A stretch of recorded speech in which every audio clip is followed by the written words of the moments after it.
10, 9, 8. Go for main engine start. 6, 5, 4, 3, 2, 1. And 0 and liftoff. The idea of space flight is dazzling. It has captured our imaginations with a spirit of discovery and adventure for centuries. But even as we are returning to human space missions, NASA is recognizing the importance of reflecting on its past and using those lessons to propel into the future. Supporting that complex mission is a key goal of the Apollo Challenger Columbia Lessons Learned program, managed by NASA's Mike Gianelli. Tell me about the Lessons Learned program. NASA's starting a really new exciting project, and that's called the Apollo Challenger Columbia Lessons Learned program.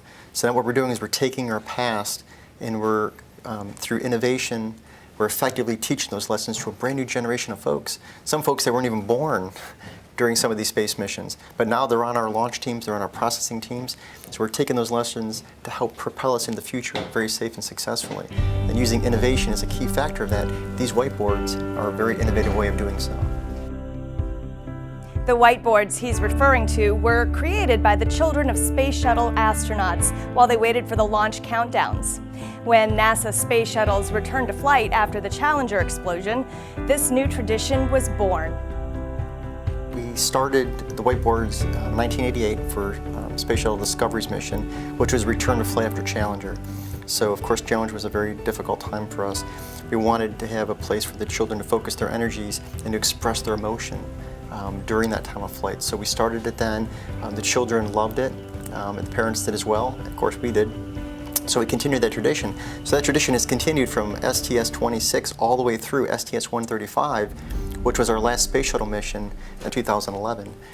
So we've had 97 times children have gathered together with markers in hand and creativity to create works of art for us.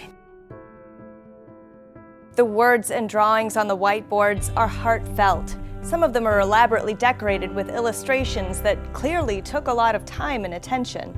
Others resemble the autographed pages of a yearbook, scrawled with inside jokes and well wishes. Some are funny. One can almost see the pained adolescent eye roll that accompanied "I've been to Florida way too much," or the toothy grin that almost certainly went with "Don't break anything, Dad." Among the most touching are the drawings by the youngest children, which show the shuttle launches filtered through young imaginations. Smiling stick-figure astronauts soar on colorful shuttles, overseen by happy green aliens. Rockets and rainbows share the space with stars and moons smiling over astronauts and space dogs.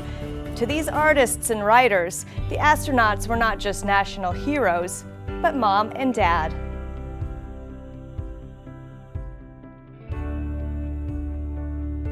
NASA has no plans to exhibit the boards publicly, out of respect for the families that created them. But although they're not on public display, they still play a valuable role at Kennedy Space Center. The message behind the whiteboards is a constant reminder of vigilance, if you will, on what we're doing in this business. Of course, launching rockets is a challenging business. We never want to forget or lose sight of the folks that are riding on top of those rockets and the folks that support them, their families behind them.